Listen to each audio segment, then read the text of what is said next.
All right, guys, a belated start on the program here. We're getting the streams up. Please bear with us. We're going to talk. We got Jerry Ratcliffe coming in here fresh from the press conference at the John Paul Jones Arena. He asked the question, if you watched the press conference today, we're obviously going to talk about Tony Bennett's retirement. Hootie Ratcliffe walking into the studio as we speak. Hootie, we're about to start the program. Good to see you, my friend. Cameras are not quite on yet. I like those sunglasses. We watched the press conference in here. We saw the question you asked. We are live on my Facebook page now. Camera's not quite yet on, Hootie. We'll play about 6 minutes of sound from the Tony Bennett press conference that we cut, the meat and potatoes, I thought of it. Like and share the show. Judah's believe you're streaming it to Hootie's Twitter page for his followers to see him on the program. Okay. Confirm when that's up and running, if you could, please. A lot we're going to cover on the program, and I think there's no better person to cover this breaking news with than the Virginia Sports Hall of Famer who knows the program inside and out, Jerry Hootie Ratcliffe. He's kindly joined us fresh from the press conference that started today at 11 a.m. We saw an emotional Tony Bennett today, an authentic Tony Bennett.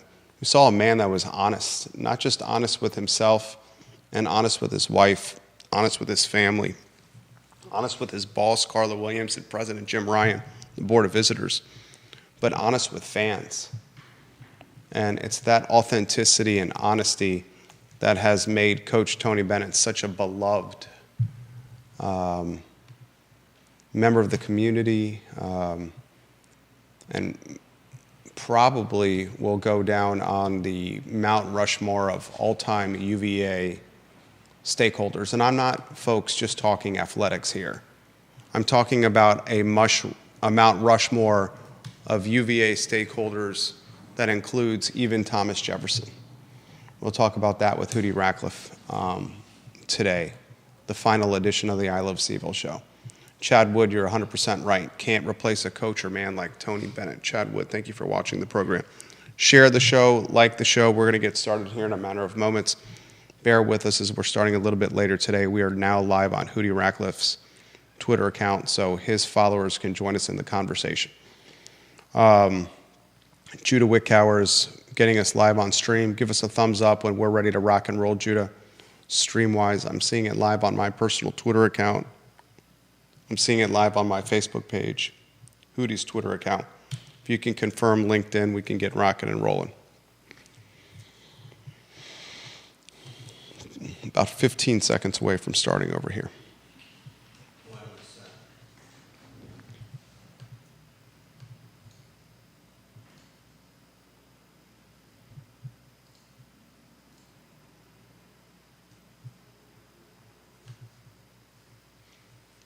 Good Friday afternoon, guys. My name is Jerry Miller, and thank you kindly for joining us on the I Love CVille show. Thank you for bearing with us as we started a little bit later today. There was a lot on our plate as we edited and produced some of the sound from the press conference today. We'll play about 6 minutes from Coach Bennett's press conference. We watched it at our I Love CVille studio. Our featured guest, Jerry Hootie Ratcliffe of jerryratcliffe.com, was at the press conference in person. Asked the question to Coach Bennett that we watched right here in our I Love CVille studio. An emotional time for many in the fan base, an emotional time for me, for you, for Wahoos across the globe. Tony Bennett took a program that was reeling, and he made it a national success story. We watched firsthand as the team loses to UMBC and then responds by winning a national championship.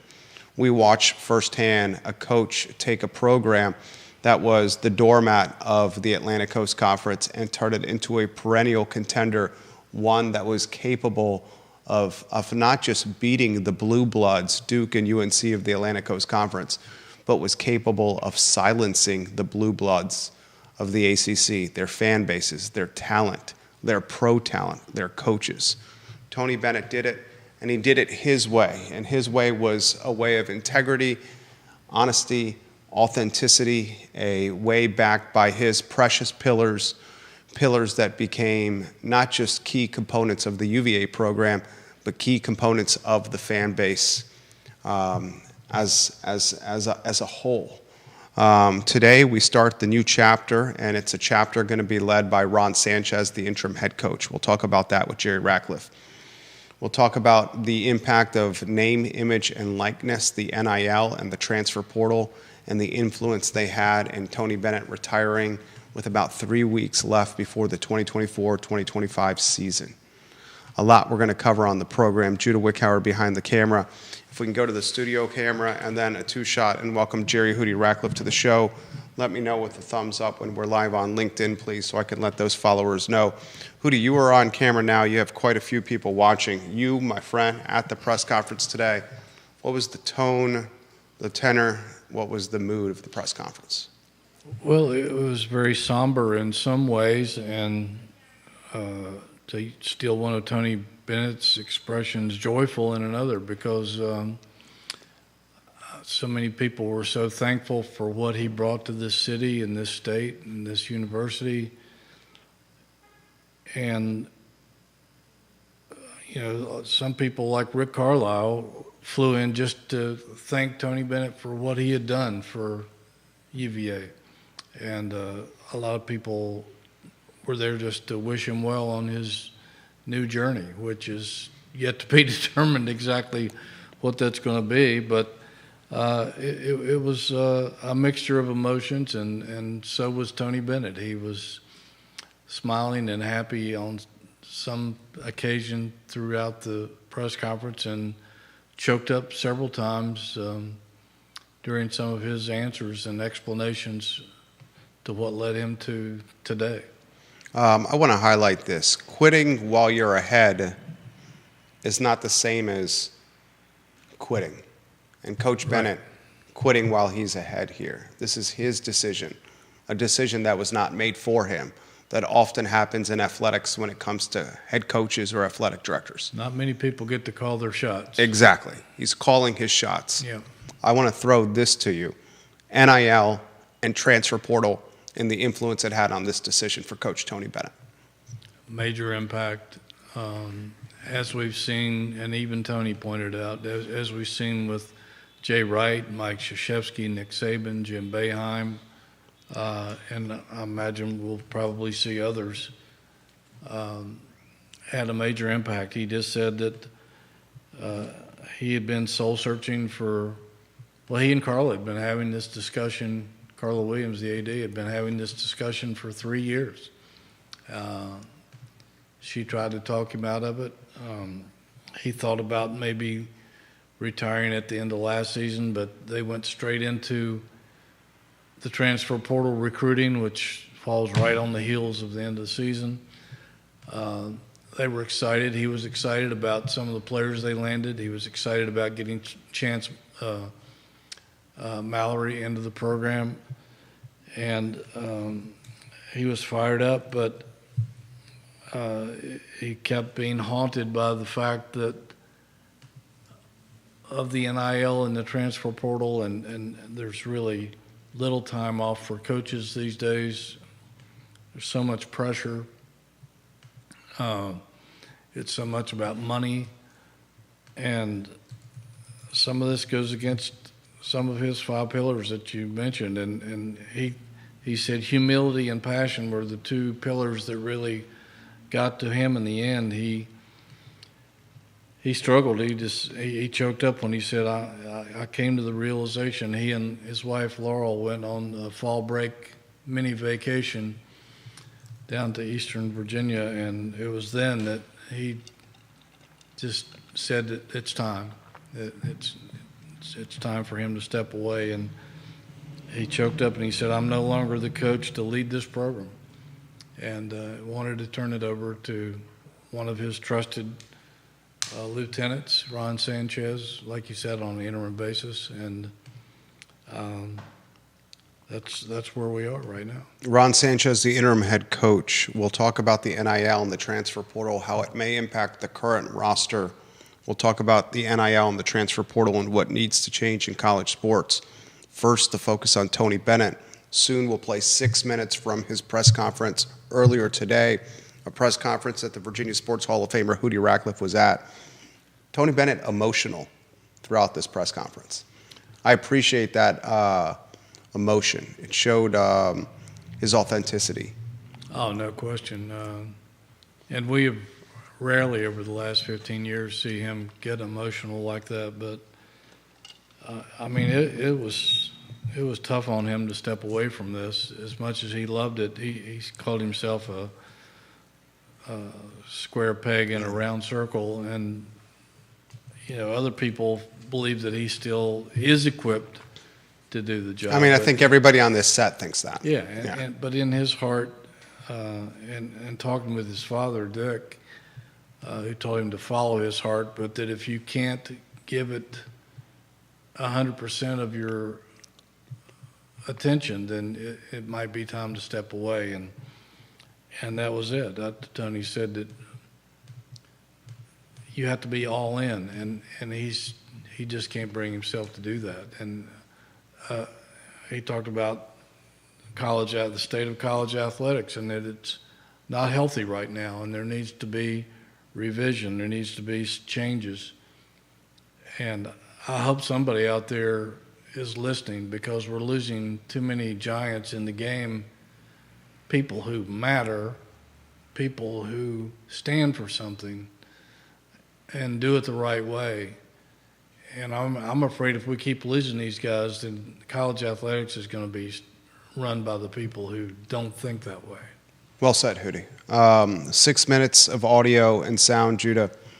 We'll get that queued up here. We'll play that in about 90 seconds or so. I'm emotional about this.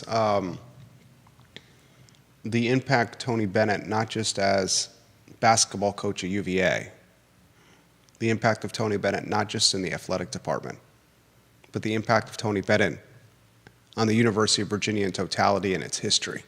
Can you try to put that in perspective? I cannot think of a single person on this planet that I know that is more equipped to answer that question than you.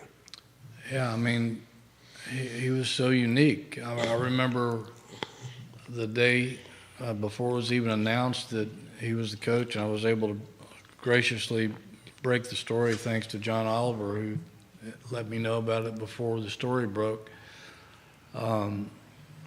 And John Oliver told me that day, he says, "Jerry, this is a young Mike Krzyzewski." And that was mind-boggling at the time, because Krzyzewski was on top of the college basketball world. I don't think anybody really knew what they were getting in Tony Bennett, not just as a coach, but just as a person. And he's had such an impact on this university and the program and everybody who follows it, just in the way he handles himself. He's a perfect role model for every kid. He's a perfect role model for every in father. Every sport. Every father. Every father. I mean, I'm a father. He does everything the right way. I mean, it's not just about basketball, and he was excellent at that, doing it in a very unique way. And he said that was one of the beauties of the sport, was that it was a sport that you could do things your own way and still succeed. And it took some tolerance by Craig Littlepage and those guys, because the first couple of years, as Craig said, were a little choppy but they could see what Tony Bennett was all about. They could see the big picture. And the way he handled himself, not just through wins, he was such a gracious winner, but he was a gracious loser. And who will ever forget the heartbreak of the UMBC loss that year, when Virginia was the number 1 seed in the nation and became the first team to ever lose to a 16 seed in a shocking loss. And the way he handled that, it was written about nationally, not just in basketball circles, but in all aspects of life, where people took that as an example of how to overcome adversity and how to handle yourself in the worst moments. The way he impacted the players in his program and other athletes around the university, I'm sure, took a lot of notice into how he operated. And I'm sure coaches did too, not just at UVA, but elsewhere. But I remember a national poll of college basketball head coaches a couple of years ago, and they said, if you had a son that was going to play college basketball, who would you want him to play for? And it was almost unanimous, Tony Bennett. That speaks volumes. I mean, he just, to me, he's the perfect role model for any sport, but for just life in general, how he just developed players, not just as athletes, but as young men. And a lot of players came here because of that, not only for basketball, but what they felt like and what they had seen him do for other players. Well said. I'm looking at a text exchange my wife and I had during the press conference, a press conference Hootie Ratcliffe attended in person and asked the question of Tony Bennett in person. And I'm reading one of the blue bubbles, which are mine. Hers are the gray bubbles. Tony Bennett is the type of guy you want your son around, our sons around, is what I sent her. We have 6 minutes of sound, the meat and potatoes of the press conference. Then I'm going to ask Hootie Ratcliffe, after these 6 minutes from the press conference, why did Coach Bennett retire on such short notice? I'm going to ask him his thoughts on Ron Sanchez as the interim head coach. I'm going to ask Hootie Ratcliffe if Coach Sanchez will get a fair shake to maybe shed the interim label and be the permanent head coach. I'm going to ask, as many in the fan base are wondering, if the timing was almost strategic in a way to make sure Coach Sanchez would get a shot at coaching the team as opposed to a national search, opening up the job for other guys to compete with Coach Sanchez. And I'm going to ask Hootie Ratcliffe if any of the players on the current roster or commits to be maybe shaky on their commitment to the University of Virginia. First, if we can get the meat and potatoes of today's press conference, please watch this closely. I watched it twice. Hootie saw it in person. I think these are the 6 minutes where you see the roller coaster of emotions, Tony Bennett's authenticity, his emotions, which we rarely see. And I want to emphasize this again. Quitting while you're ahead is not the same as quitting because you're forced to leave. And Coach Bennett called his shot. Judah Wicker, that sound in 3, 2, and 1, please. And I think those are the ones that caused me at this time to look and have sober judgment about where I was at. And that's probably the thing that has choked me up the most, and the hardest thing to say is when I looked at myself and I realized I'm no longer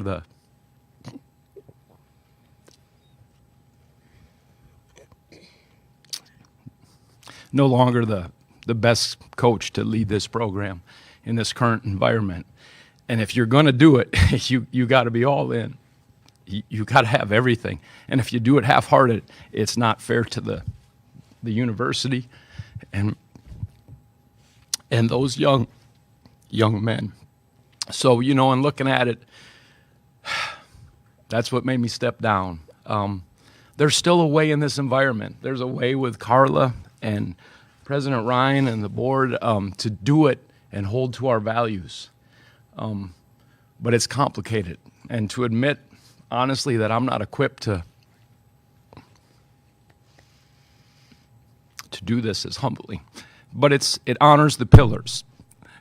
And maybe that's why I knew I was going to do this. And sorry, and you can make fun of me later. My son, he's like, geez, Dad, get a hold of yourself. I know it. I feel it. Just make fun of one of my friends every time he gets interviewed that gets emotional. He knows who I'm talking about. But that's it. This game, I think it's right for players, student athletes to receive revenue. Please don't mistake me. I do. I think it is. But the game and college athletics is not in a healthy spot. It's not. And there needs to be change. And it's not going to go back. I think I was equipped to do the job here the old way. And that's who I am, and that's how it was. And my staff has buoyed me along to get to this point.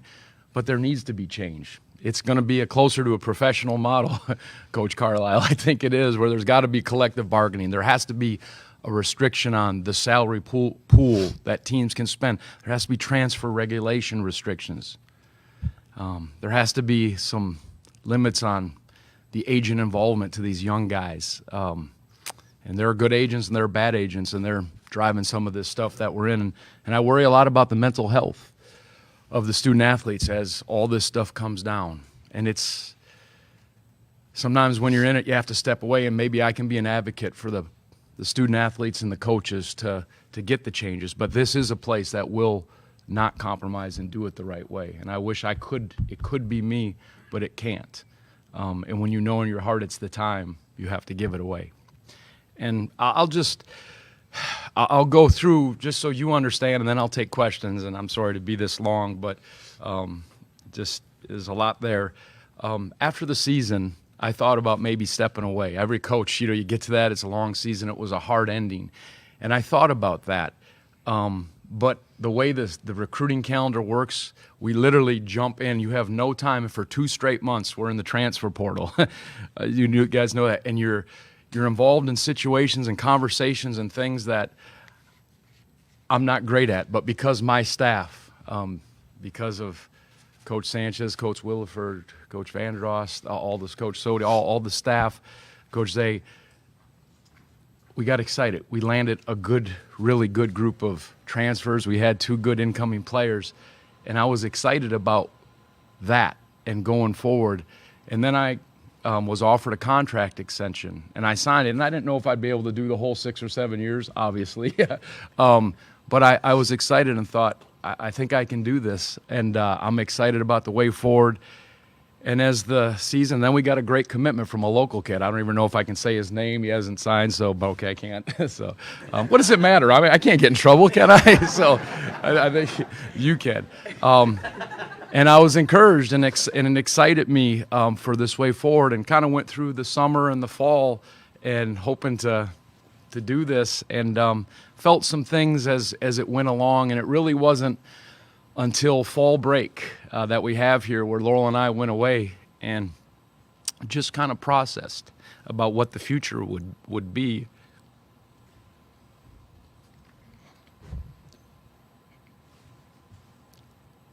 And that's where I kind of came to the realization that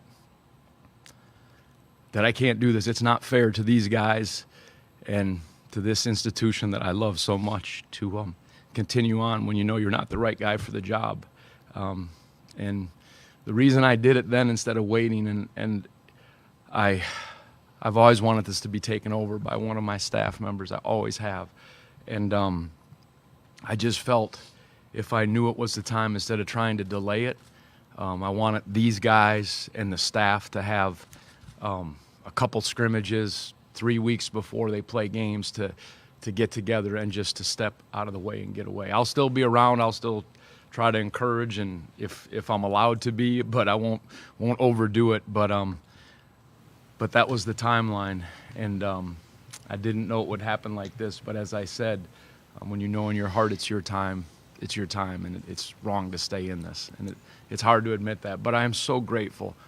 That right there, the meat and potatoes of today's press conference with Coach Tony Bennett and his retirement announcement. Hootie Ratcliffe in person at that presser asked a question following Tony Bennett's monologue. And then interesting conversation you had, a brief conversation with Coach Bennett following the presser, Hootie.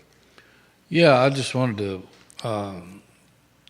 thank him and for being such a good guy to deal with over 15 seasons. You have if you're around a program for that long, it's meaningful to have a good relationship, if you can, with the people you cover. And certainly Tony Bennett was a great guy to work with.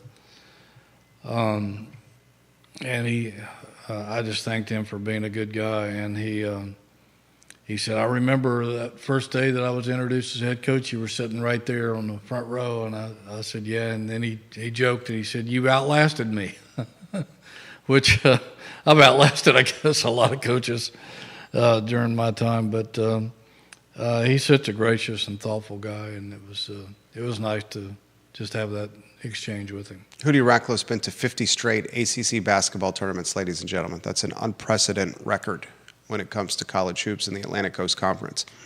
Some pointed questions for you. These did not come up in the press conference because it was more of a tribute to Coach Bennett.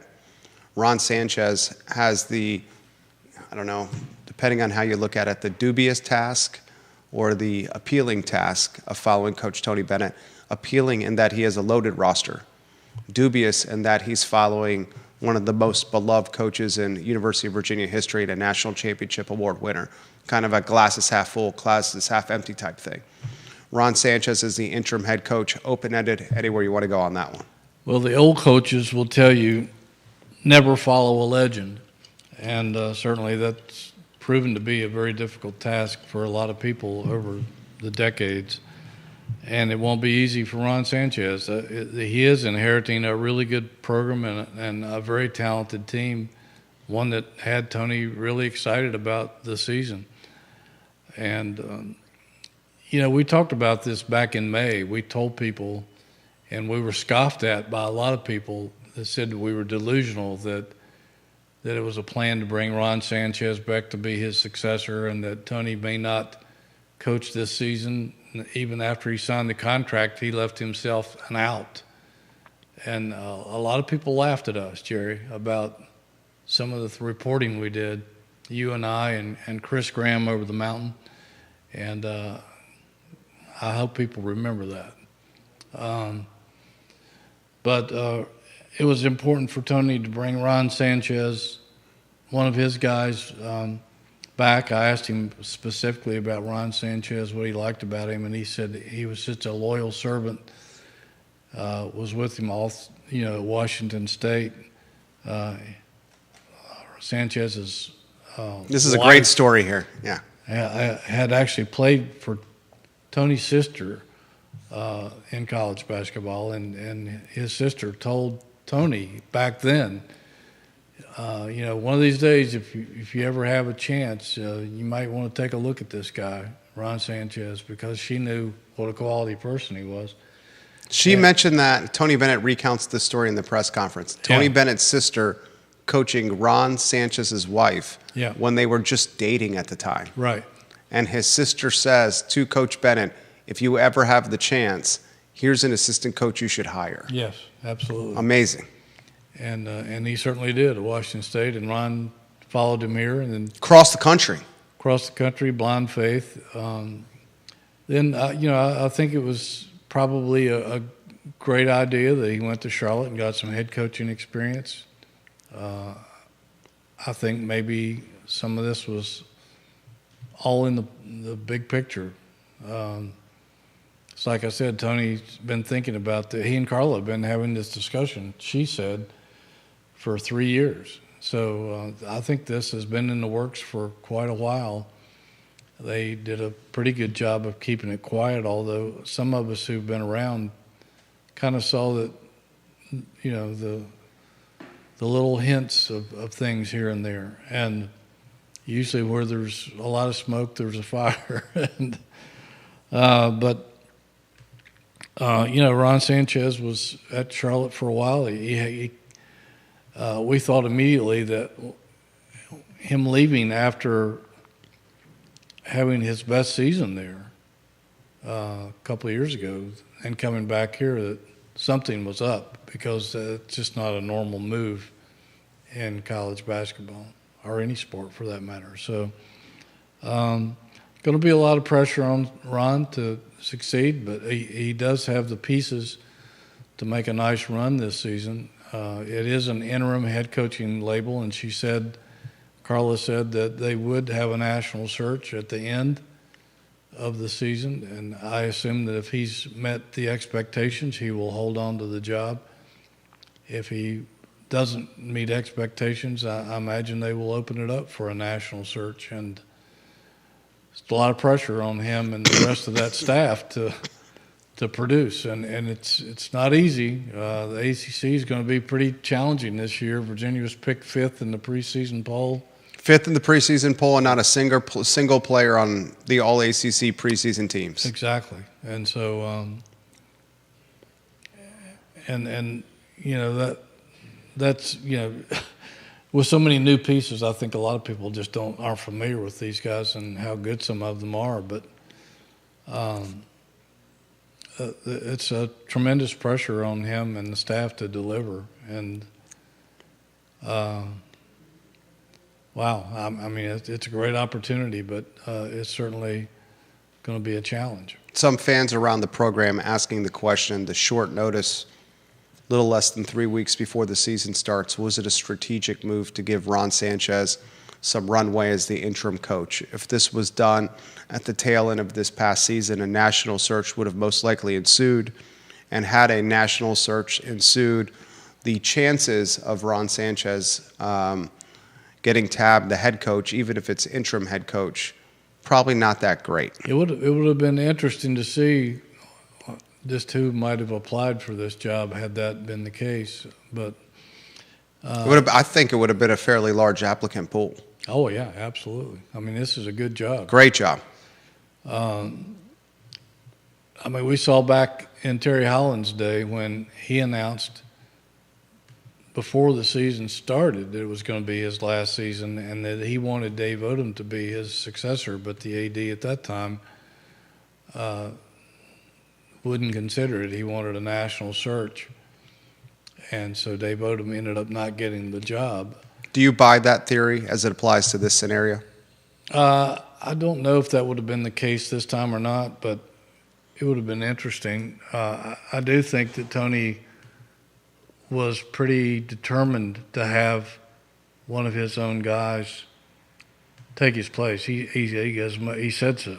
He said it was very important to him for one of his staff, Ron or Jason Wilford, to take his place. I think Sanchez probably got the nod because he had head coaching experience.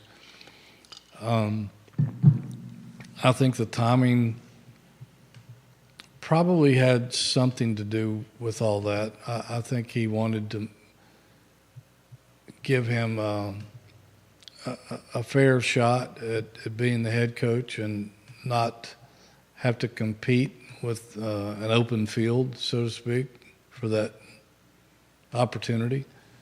And I think Carla was gracious enough. She trusts Tony's judgment. She said so when we were talking after the press conference, that she trusted his judgment on Ron. And but I think that if nothing else, it certainly assured that would happen. You got a lot of comments coming in. John Blair watching the program in Stanton. This guy's a college football fanatic. He says, Hootie Ratcliffe, you're correct. You guys called this. Chris Graham called this. And you guys were called crazy at the time. Well done. Thank you. He says, amazing reporting happening right now with a local legend in Hootie Ratcliffe. Spot on reporting on the University of Virginia. Hootie Ratcliffe. That's John Blair. You have quite a few people watching the program, names you know watching. Chad Wood says the portal and the NIL are ruining college sports. As Coach Bennett said, there has to be some regulation. Rob Craig watching the program. Great coach, better man. Hard not to shed tears today. At least the program is significantly better than when he first took the job. I concur. Kevin Higgins. I think God comes to us in pieces. He is a piece. He won his biggest championship today, in my opinion. What an outstanding human being, Tony Bennett. Bill McChesney. The transfer portal is open for the next 30 days for current UVA players. How will that impact the roster? I'll throw that to you here shortly. Dan Pettit. I totally understand Coach Bennett's decision. I have felt this way when I knew when I needed to move on from a position. It's a positive thing.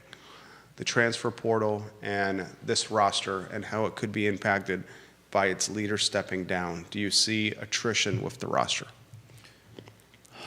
Well, you never really know because you don't know what kids are thinking and you don't know who's in their ear.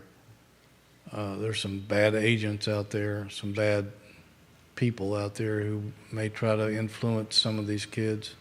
I wouldn't be surprised if there may be some tampering that may occur from other programs because that seems to be a trend, a very disturbing trend that the NCAA has absolutely no control over, which is Terrifying. it's a shame. It's an Yeah. embarrassment. But I really don't think that they're going to lose any guys. I mean, they could, but I really don't think so. I think they have enough respect for Tony and the staff that these guys will give them the opportunity to lead these kids. I think that, sure, a lot of them came here because they love Tony Bennett and what he stands for and his record. But they also know that this staff has been able to develop players to take it to the next level. Even Tony pointed out, and Tony, so modest, he normally wouldn't mention something like this, but he went out of his way to talk about how many that Virginia is first or second in terms of having the most players on NBA rosters who were not. They were first in the NBA for players not being ranked in the top 25 in their class. Right. Yeah. And then he threw out a different statistic, one of the top programs in the country of having current and active NBA players. Right. And who would have ever seen that a long time ago when you first got here? I mean, that used to be one of the raps that other coaches used against him in negative recruiting is you go to Virginia, you'll never play in the pros, and he certainly shattered that criticism. But a lot of these kids believe in the program. They believe in the way that this coaching staff cares for them and tries to develop them not just as players but as young men, and gives them at least an opportunity to make it at the next level. I don't see any attrition.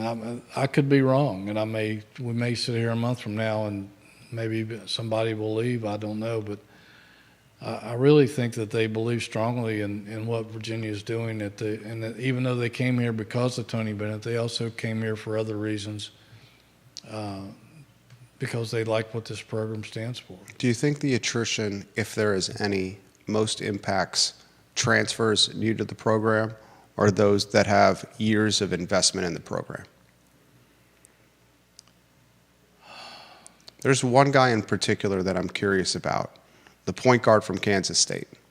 Yeah, I mean, Day is a guy that can play anywhere. He is, I think, one of the key guys to this team. He is an up-tempo guy, a pesky defender, a guy who could finish at the rim, who's going to instigate a lot of the offense for this team. In a lot of ways, I see Day as one of the key components of this program here. He is fresh to Charlottesville and UVA. yeah, no, I see where you're coming from, and yeah, I think it may cross some people's minds, and who knows what kind of temptations there's going to be out there from tampering and NIL money elsewhere, et cetera.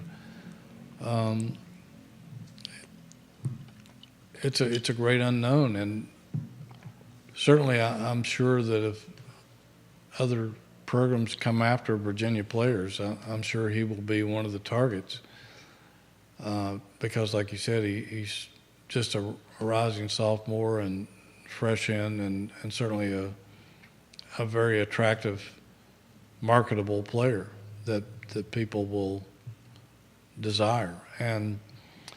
But I think these kids probably want to. I think they've been here long enough to where they feel comfortable with these coaches, and will give them a chance. And I think a lot of these guys want to see what it's like playing in the ACC. They're playing a very challenging schedule. I just think that they're going to give these guys a chance, and who knows, after a season, all bets are off, because no matter if they finish with a subpar record or if they end up in the Sweet 16 or better, all bets are off, because you don't know who's coming after these kids and what kind of things they're throwing at them. Here's a challenging question for you. Is the program best suited with Ron Sanchez as its leader, or is the program best suited for a national coaching search to see who's interested in the job and if you're able to get a true superstar in coaching to come to Charlottesville? Well, it depends. It depends on a lot of factors. You want to start all over again with new people that you don't know that well, that you're maybe rolling the dice on, or do you want some continuation, some continuity of what you've had for the past 15 years? Certainly everything is in place to not skip a beat. There's going to be heavy pressure on Ron Sanchez to deliver. Is the pressure ACC regular season champion, tournament champion, must make the big dance, NCAA tournament pressure? Well, it's difficult to judge. I would think that the NCAA tournament is an expectation. Me too. I don't think that winning the ACC regular season or tournament probably are, because even with Tony, that wasn't something that a lot of people felt like might happen this year, because the ACC It was loaded. is very loaded. Yeah. There's some really good teams and a lot of players coming back, and a lot of influx of superstar players that due to the NIL. So I think the NCAA tournament is a reasonable expectation for Ron Sanchez and his staff. I think a lot of ADs would like that continuity, familiarity, comfortability, rather than taking a chance on the flavor of the month. I don't know how many hot shot coaches, big time coaches that you see on TV might have had any interest in this job at all. It's difficult to gauge because it's been so long since Virginia's had a coaching search. You don't know what other coaches are thinking about this job. Certainly it's a great job, great facilities, great fan base, everything you need to win, with the exception of maybe the NIL insanity that's out there right now. And some coaches, that's not for them. They'd rather coach somewhere where they pay players to play, essentially. Is Coach Bennett at all flirt with professional basketball? I don't think so. I think his coaching days are done. It kind of alluded with the sidebar conversations with Yeah. Carla that it's athletic department type time. Yeah, he said that Maybe like they've- fundraising or something. Yeah, he said that they've talked about it on and off for a long time, and he would like I think he said a part-time job with a lot of vacation. That's what he said, yeah. And I think he's earned that.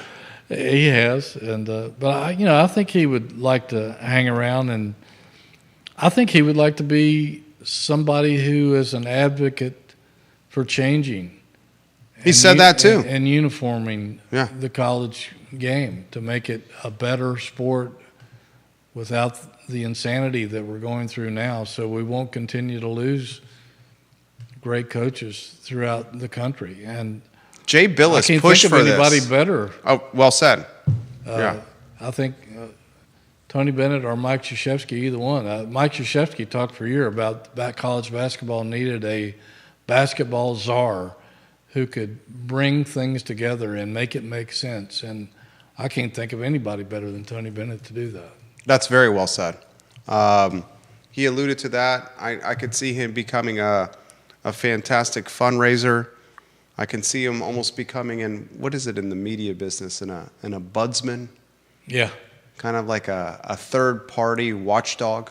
Well, certainly if you wanted to send him out to close deals with heavy hitters, take him out for a round of golf and yuck it up and tell stories. You couldn't find anybody Yeah, better. that man than could Tony raise Bennett for money. that. Cut to chase. Tony Tony Bennett could do Bennett's anything. coming to your office today, Yeah. and you're going to go play 18 and maybe turn over Six-figure check. Six-figure check. Yeah. I think a lot of people would be eager to do that. Absolutely. Absolutely. You got comments coming in on your Twitter account that I'll get to. Jefferson Hiker is his handle. He goes, his first name is Rich. He says, I hope He's Coach... a Tennessee boy. He's watching. He says, I hope Coach Ron Sanchez is given a fair chance to become the Virginia basketball coach. Skip Johnston watching the program. Texas boy. Says, thank you, Coach Bennett. Agree totally with your comments about the state of college athletics.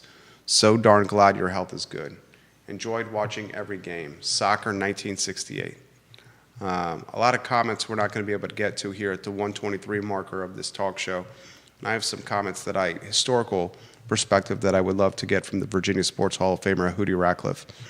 We talked the Mount Rushmore of athletics. Slam dunk, Tony Bennett's on it. Mount Rushmore of athletics, Terry Holland, Ralph Sampson, George Welsh, Tony Bennett. I want to ask you about the Mount Rushmore of UVA history. Wow. It's a big mountain. Big. Starts with Thomas Jefferson, Yeah. the founder of the university. President Alderman on there.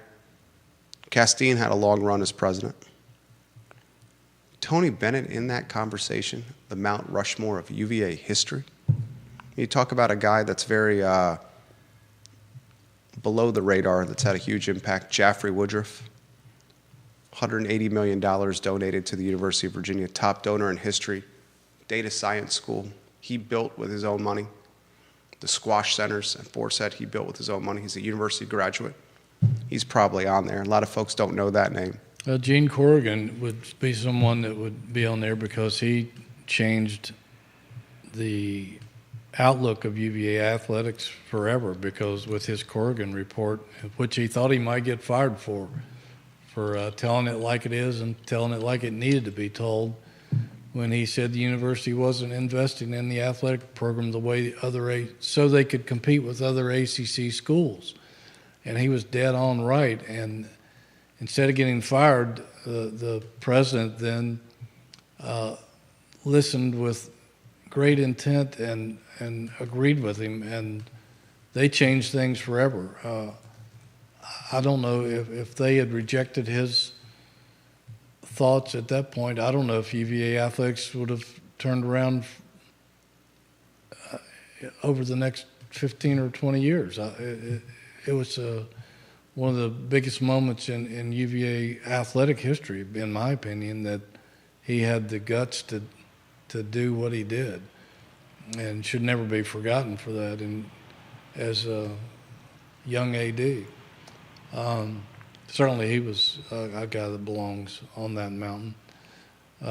There are others that in athletics that have done incredible jobs, like